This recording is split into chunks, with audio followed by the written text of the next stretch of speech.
¿qué tal? Muy buenas a todos. Pues nuevamente estamos aquí.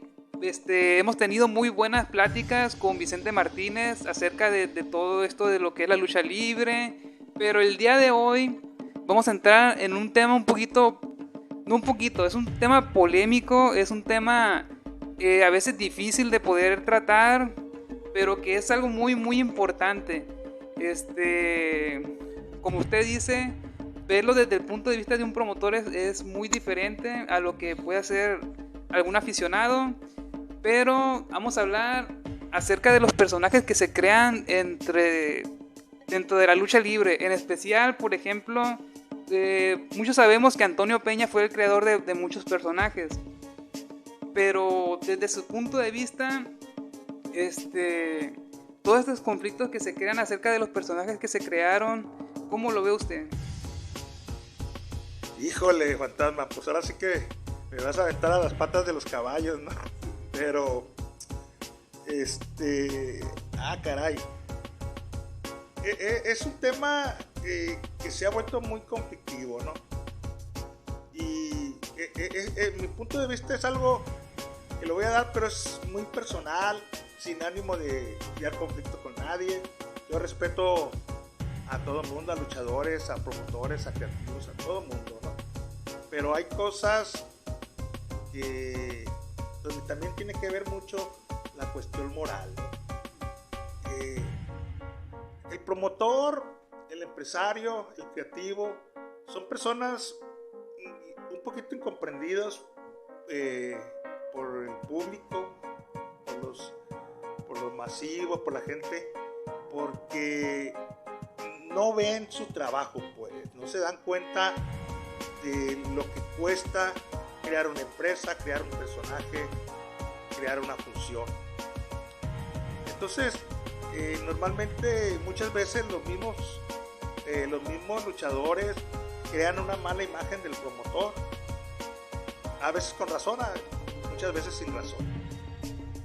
Pero sin duda, si nos vamos a las grandes esferas, a las grandes empresas, a los grandes personajes que se registran, es un tema muy delicado, porque en mi punto muy personal, la AAA, que se ha visto envuelta en varios de esos temas, y en lo particular Antonio Peña, que era un tremendo creador de personajes, como hubo otros en la historia, pero a él le tocó vivir esta época.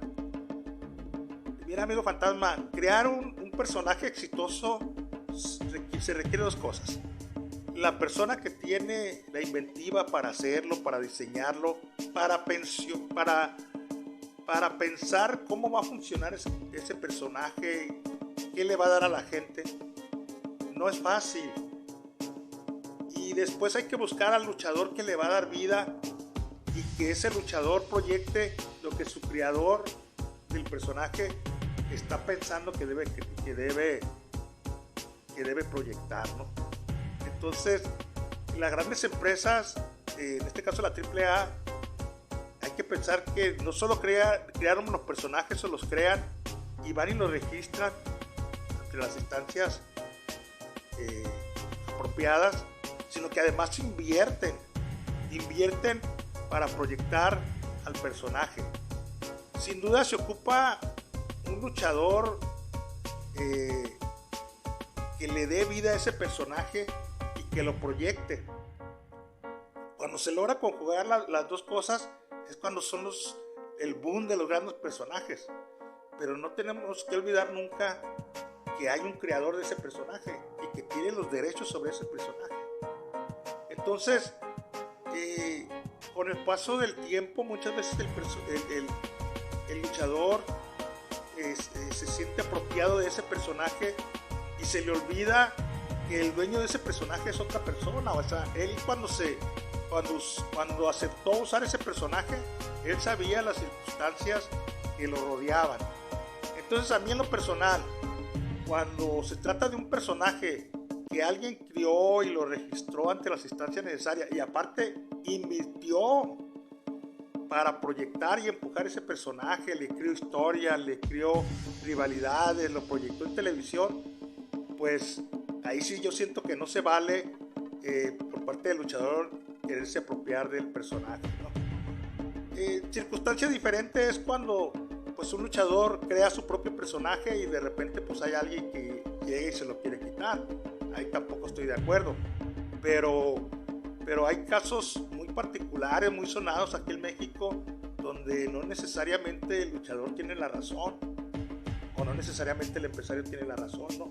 Yo creo que aquí el creador del personaje que lo registró es el dueño. Es lo mismo que una canción. El que compone una canción es el dueño de esa canción para toda la vida, y el dueño de esa canción no es el que la hizo éxito, es el compositor de la canción, y hay casos muy específicos. Sí, pues de hecho sí, así que yo creo que si ponemos un ejemplo de casos que se han ido en cuestiones de personajes, yo creo que el más sonado sería entre lo que es la Parca, porque ya es que está Elia Park, que salieron varias Parcas. Acerca de esto, ¿qué nos podía mencionar? En el caso de la Parca, bueno, yo primero tengo que decirte que yo soy un fan declarado de la Parca Jesús Escobosa, de la Parca AAA. Para mí, el mejor luchador de este siglo, de lo que va de este siglo, creo que reunía todo, ¿no? O sea, carisma, entrega, quería a los niños, era un buen luchador, tenía todo, y tenía un gran personaje, pero yo quiero ser muy específico en este detalle. Ese personaje lo crea Antonio Peña, y todos lo saben. Todos saben que el dueño de ese personaje es Antonio Peña. Era Antonio Peña. Al que hoy conocemos como Elia Park, en realidad fueron, pues no sé si me equivoque, pero no fueron más que 3 o 4 años que utilizó ese personaje. Y después lo retoma primero como la Parca Junior y después como la Parca Jesús Escobosa. La Parca que nosotros conocimos, la Parca que nosotros vimos muchas veces en la cancha Germán Evers, era Jesús Escobosa. Era él el que estaba proyectado ahí en ese personaje. Él creó ese personaje. Él hizo a la Parca así de carismática. Él hizo que la gente la quisiera como la quería. Entonces yo por ejemplo, ahí yo estoy consciente. El dueño del personaje, Antonio Peña, pero sin Jesús Escobosa nunca hubiera sido lo que fue la Parca. Nunca hubiera sido. O sea, la Parca es el único luchador que yo conozco que durante más de 20 años fue el rey de la taquilla. Y eso era por la conjugación de dos grandes talentos. Y la creatividad de Antonio Peña, dueño del personaje, y el carisma, la sencillez de Jesús Escobosa, que le dio vida a la Parca, que muchos dicen la Parca AAA, así como despectivamente. No, señores, no hay que equivocarnos.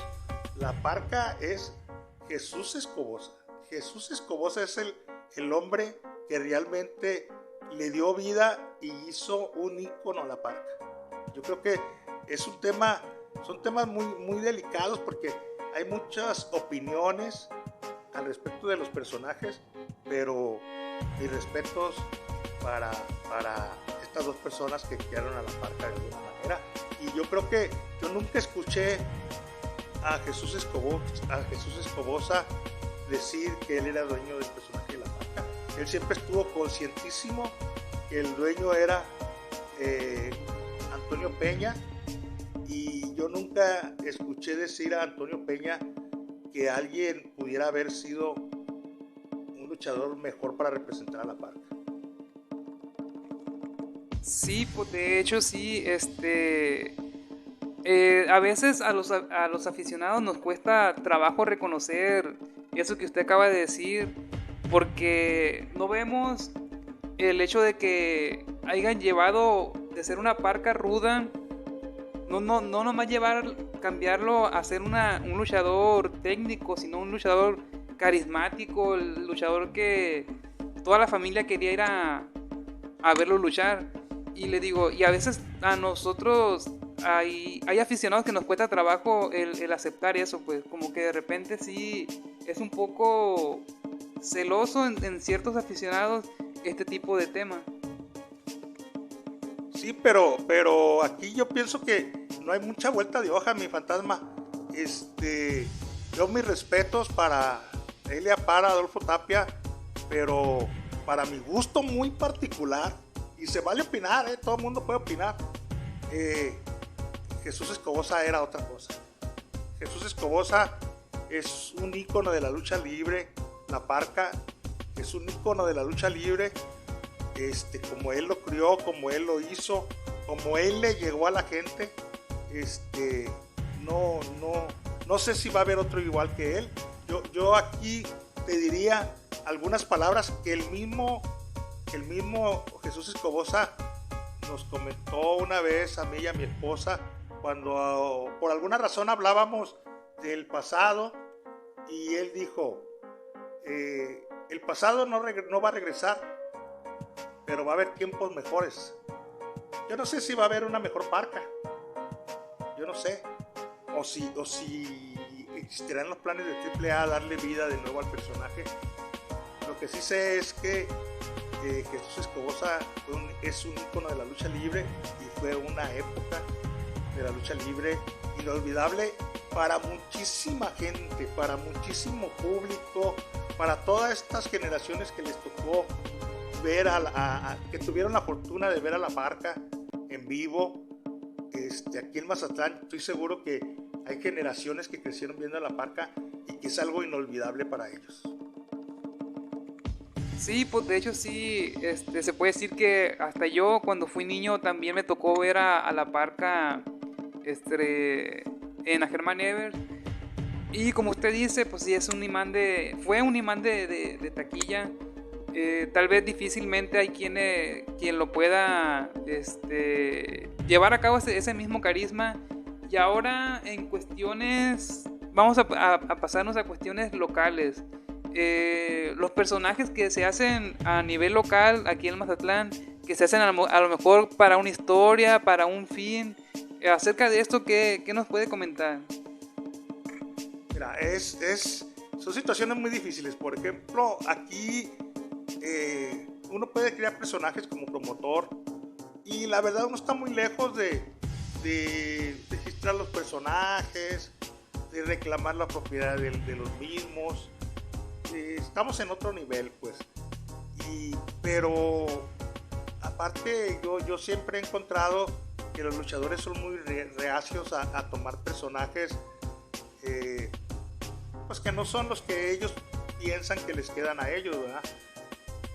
Y yo creé algunos personajes. Recuerdo a los bárbaros, que la idea de los bárbaros era que se busqué a los luchadores más altos que había en Mazatlán para crear ese concepto, y que funcionaron. O sea, las primeras funciones que se presentaron causaron sensación, pero luego se van diluyendo porque pues ellos les quieren dar su toque personal, o se van a luchar a otras empresas, los separan. Entonces ya no se puede continuar con ese personaje, con ese proyecto que uno tiene. También muchos personajes se quedan ahí en el tintero porque uno no encuentra el luchador que lo quiera personificar.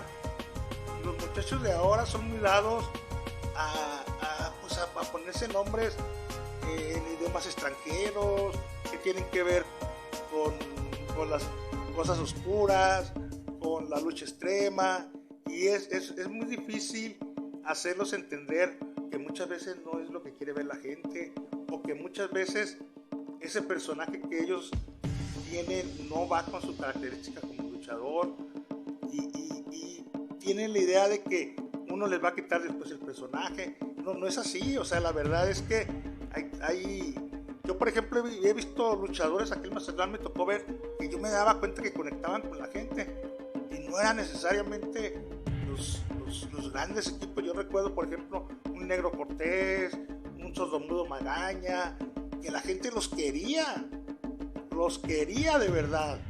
Y hay que tener ese feeling para entender qué es lo que quiere ver la gente. Sí, así es. Como usted dice, son personajes que si se llevan a cabo como debe de ser, pues marcan a lo que es la afición. Algo para ya terminar. Yo creo que también es importante saber, uno como aficionado, que lo que es una función de lucha libre que se va llevando a cabo, existen ciertos recintos para poderla hacer. ¿Usted hasta dónde ha llevado a la lucha libre aquí en Mazatlán?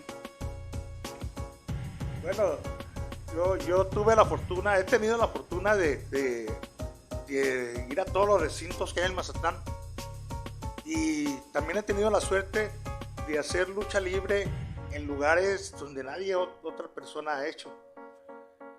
Pues yo, como todos los promotores, inicié en la Germán Evers. Me tocó la Germán Evers de antes, que tenía mayor aforo que la que actualmente existe. También hice en esta, la Germán Evers que tenemos hoy. Recuerdo que hice en el Lienzo Charro, Teodoro Mariscal, Centro de Usos Múltiples, en algunos lugares que nadie más ha hecho, como el Nogodón. Pero particularmente hay dos lugares donde yo hice lucha libre que yo no sé si alguien más vaya a hacer en esos lugares. Estoy seguro que nadie ha hecho, pero no sé si en el futuro alguien vaya a hacer ahí en esos lugares. Yo hice lucha libre sobre el malecón, no en la playa, no, sobre el malecón. A mí me tocó hacer 2 o 3 funciones de lucha libre ahí arriba en el malecón, cuando se hacía el Festival de la Luz. Me tocó hacer lucha libre en la zona dorada, en el corazón de la zona dorada. No sé si alguien más va a tener la suerte de hacer funciones ahí. Me tocó ser el primero que hizo lucha libre afuera del Mercado Pino Suárez, por la calle Aquiles Cerdán, que fueron en diciembre, un gentío. Me tocó hacer las primeras funciones, no sé si son las únicas funciones grandes que se hicieron en la Feria de la Canaco hace algunos años, con mi amiga con mi amiga Hernández y con mi amigo Eduardo Dávalos. Grandes funciones, la verdad, grandes funciones, que la gente asistía en masa, en plazas portátiles. Fue la verdad momentos inolvidables, y que pues hay que ver qué vamos a hacer más adelante para igualar esos momentos. Muy bien, pues ya lo escucharon. Tal vez próximamente o a futuro tendremos sorpresas. Ya para finalizar, ¿algún saludo o algo que quiera comentar? Bueno, yo quiero decir que como promotor yo me siento muy satisfecho, porque creo que he hecho muchas cosas que otros promotores no han hecho. Fui el iniciador de muchas cosas, y hubo mucha gente que a mí me ayudó, la verdad. Tengo que ser muy honestos, y por ejemplo hablar de Jesús Noriega, el Delfín, que fue mi mano derecha durante muchos años. Mi familia, mi esposa, mis hijos, que siempre estuvieron conmigo en las buenas y en las malas, porque esto de ser promotor, olvídate, tiene sus cosas muy bonitas y sus momentos bien tristes, sus fracasos muy grandes, sus días sin dormir, agotadores, y ellos siempre estuvieron conmigo, y bueno, se los agradezco. Un saludito ahí para mi esposa y mis hijos, que seguramente van a ver estos videos. Y bueno, ellos fueron parte de todos esos éxitos, y fueron los que me consolaron en los fracasos también. Muy bien, pues aquí están sus palabras. No se diga más. Espérense próximas sorpresas en el canal. Recuerden que tenemos la caja de comentarios para dejar sus sugerencias.